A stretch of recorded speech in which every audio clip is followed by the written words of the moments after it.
Hello everyone. তো finally SSC MTS পরীক্ষা শুরু হয়ে গেছে। এবছর প্রায় ১.৫ মাস ধরে ৬৬খানা শিফট ধরে এই পরীক্ষাটা হবে এবং এসএসসি এমটিএস পরীক্ষার ক্ষেত্রে দেখা গেছে প্রত্যেক বছর তার জেনারেল নলেজের ক্ষেত্রে বেশ কিছু টপিকের ওপর তারা ফোকাস করে এবং ম্যাক্সিমাম শিফটগুলোতে সেই টপিকগুলোর ওপরেই হাইলাইট করে বেশিরভাগ প্রশ্নগুলো আসে। ঠিক আছে? তো এবছর ১ম দিনের পরীক্ষার শেষে অ্যানালিসিস করে যে টপিকগুলো মেইনলি ২০ টা টপিক আমি তোমাদের জন্য শর্ট লিস্টেড করেছি। যাতে তোমাদের যাদের আপকামিং ডেটগুলোতে এক্সাম রয়েছে, তারা এই টপিকগুলোতে একটু বেশি হাইলাইট করে এই টপিক রিলেটেড বিষয়গুলোকে ভালো করে পড়ে যেতে পারো। তো আমি দেরি না করে শুরু করে দিই। ১ম যে টপিকটা তোমাদেরকে বলব সেটা হচ্ছে ঘরানা। ইম্পোর্টেন্ট ঘরানা স্ট্র্যাটেজিকের মধ্যে খুব ইম্পোর্টেন্ট একটা টপিক। এবছর কিন্তু এই টপিক থেকে প্রশ্ন বেশ কিছু আসছে। তো তোমরা যাদের পরীক্ষা রয়েছে ঘরানা এবং বিভিন্ন ঘরানার ফাউন্ডার কারা, কোন জায়গায় এবং সেই ঘরানার যারা বিশেষ, বিশেষ মিউজিশিয়ান রয়েছেন তাদের ব্যাপারগুলো একটু পড়ে যাবে। দেন সেকেন্ড টপিক যেটা সেটা হচ্ছে article and schedules of the constitution. Articles অর্থাৎ কনস্টিটিউশনের গুরুত্বপূর্ণ ধারাগুলো এবং কনস্টিটিউশনে যে শিডিউলগুলো রয়েছে সেই শিডিউলগুলো সম্পর্কে ভালো করে পড়ে যাবে, কোন শিডিউল কিসের সঙ্গে যুক্ত এবং প্রত্যেকটা শিডিউলে কত থেকে কত আর্টিকেল রয়েছে সেই আর্টিকেলগুলোকেও পড়ে যাবে। ৩ নম্বর হচ্ছে স্পোর্টস অ্যান্ড স্পোর্টস অ্যাওয়ার্ডস। খেলা সংক্রান্ত প্রশ্ন প্রত্যেক বছর এসএসসি এমটিএসে কিছু না কিছু থাকেই এবং ভালো সংখ্যায় থাকে। শুধু স্পোর্টস এবং স্পোর্টস অ্যাওয়ার্ডস নয়, স্পোর্টস রিলেটেড যে টার্মসগুলো রয়েছে এবং স্পোর্টস পার্সোনালিটি তাদের ব্যাপারে বিশেষ করে ভালো করে পড়ে যাবে। স্পোর্টস অ্যাওয়ার্ডসগুলোর ব্যাপারে পড়ে যাবে। শুধু তাই নয়, প্রত্যেকটা স্পোর্টস অ্যাওয়ার্ডসের সাথে কতটা প্রাইজ মানি থাকে সেই প্রাইজ মানিটাকেও কিন্তু অবশ্যই পড়ে যাবে।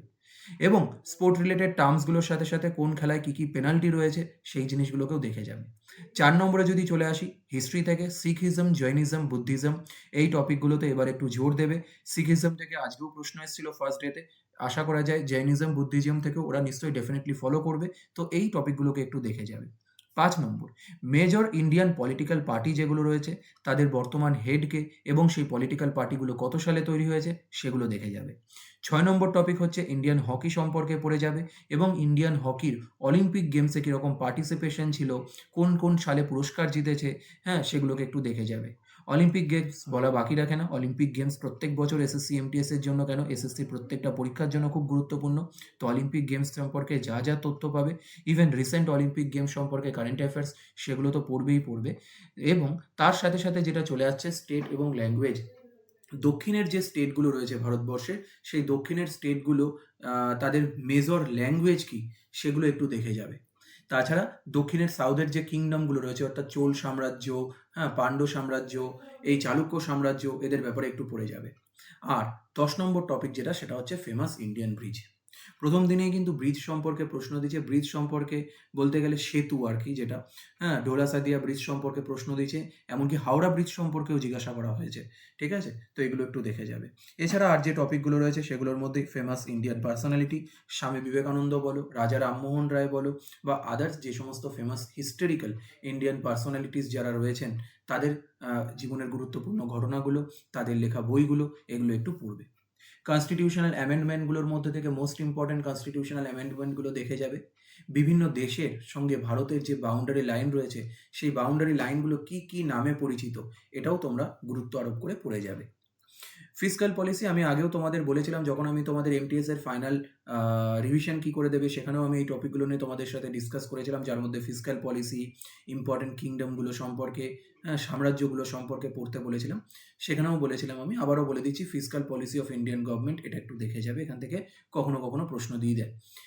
তাছাড়া ১৫ নম্বরে রয়েছে গুরুত্বপূর্ণ কমিটি। যে সমস্ত কমিটিগুলো ধরো সরকারিয়া কমিটি কোন ক্ষেত্রে গঠিত হয়েছিল, এছাড়া আরও যে সমস্ত কমিটিগুলো রয়েছে সেই কমিটিগুলোর ফাউন্ডিং কী কারণে করা হয়েছিল, কোন বিষয়ের উপর ফোকাস করে সেটা একটু দেখে যাবে স্ট্র্যাটেজিকের মধ্যে। দেন ফান্ডামেন্টাল রাইটস প্রত্যেক বছর এই টপিক থেকে প্রশ্ন আছে। এবছরও তার ব্যতিক্রম হয়নি এবং আপকামিং ডেগুলোতেও এক্সপেক্ট করা যায় এর উপরে ফান্ডামেন্টাল রাইটস থেকে প্রশ্ন আসবে। ফোক সং খুব গুরুত্বপূর্ণ রোল প্লে করে। বিভিন্ন জায়গার ফোক সংগুলো সম্পর্কে পড়ে যাবে। সোলার সিস্টেম থেকে সম্পর্কে প্রশ্ন কিন্তু ভালোই আসছে এবং সোলার সিস্টেমের মধ্যে যে গ্রহগুলো রয়েছে তাদের কোনটা কোন উপগ্রহ সেগুলোর নাম কিন্তু ভালো করে দেখে যাবে। ইম্পর্টেন্ট হিস্টোরিক্যাল ডায়নাস্টি স্পেশালি সাউদার্ন স্টেটের ডায়নাস্টিগুলো সম্পর্কে পড়বে এবং সঙ্গম এজ সম্পর্কে পড়ে যাবে। তো মেজরলি ২০টা টপিক সম্পর্কে আমি তোমাদের সাথে ডিসকাস করলাম। তার সাথে, সাথে আবারও বলে দিই এই জিকের এই টপিকগুলোর সাথে, সাথে তোমরা ইংলিশ, হ্যাঁ? ইংলিশের জন্য তোমরা এসএসসি সিজিএল এসএসসি, সিএইচএসএল এবং এসএসসি জিডির রিসেন্ট যে এক্সামগুলো রয়েছে সেই এক্সামগুলোর কোশ্চেনগুলোকে কিন্তু ভালো করে দেখে যাবে। বিশেষ করে আমি যদি ইংলিশের ভোক্যাবসের কথা বলি, এসএসসি, সিজিএল এবং সিএইচএসএল এ যে কটা ভোক্যাবুলারি এসেছে সেই ভোক্যাবুলারিগুলোকে কিন্তু ভালো করে রিভিশন করে যাবে। এসএসসি মানেই কোশ্চেন রিপিট করে, এসএসসি মানেই প্রিভিয়াস ইয়ারের কোশ্চেন ফলো করে। সুতরাং সেগুলোর হাই চান্সেস আছে। এগুলোকে তোমরা একটু দেখে যাবে। ঠিক আছে? তো বেস্ট উইশেস রইলো তোমাদের জন্য। এখানেই এন্ড করছি আজকের ভিডিওটা।